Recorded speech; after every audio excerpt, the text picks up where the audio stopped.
It's one of the biggest fires in Mishawaka history. The fire engulfed the RMG foundry in Mishawaka around 6 o'clock Monday evening.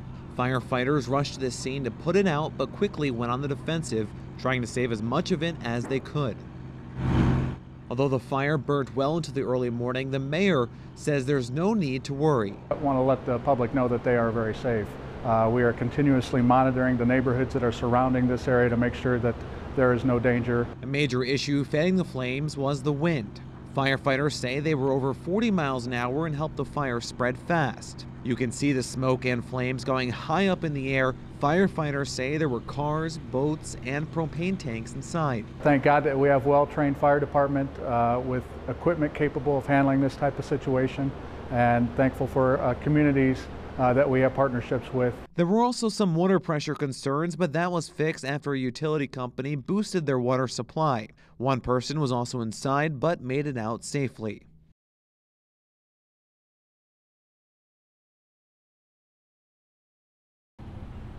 They certainly were, Keitha, especially the retiree I talked to who worked in the building for almost 30 years. Pete Hallam says he couldn't believe his eyes when he saw the old RMG factory up in flames. It was startling. We got a call at home, and my mother-in-law lives over here, so we come over to check on her, make sure her house is all right, but then we came on down here and it was really blazing at that time. Hallam worked in the factory for 29 years as a quality control manager. He retired a few years back, but never expected to see this building burn to the ground. And others were just as shocked. Come back over and the walls just collapsed. The Salvation Army even stopped by to offer them food and coffee while they fight this ferocious fire.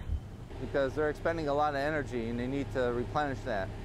Hallam says he's glad firefighters are working so hard to put out the flames, but he'll sure miss driving by that old RMG factory every day.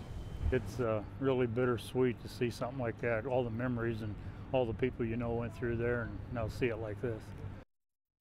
Hallam also told me many of his family and friends also worked in the factory and lived nearby. He says he will miss the memories he has of watching them walk to work early in the morning. Reporting in Mishawaka, Jesse McDonough, ABC 57 News. Gust of, I think it was probably in that area, the 40-mile-an-hour gust coming out of there, of course, fanned the flames and spread the fire through the building very rapidly. From what I was understanding, there are some RVs stored inside, there's some boats stored inside, as well as some personal vehicles. Of course, those are going to have fuel tanks inside of them, as well as possibly propane tanks, some of the boats and that kind of stuff. Currently, we have the 29 folks with Mishawaka. We have Quint 7, which is an aerial from South Bend.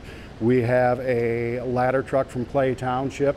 We also have 2 units, I believe, from Penn Fire Territory, and we have a couple units from Clay Territory standing by to man the rest of the city.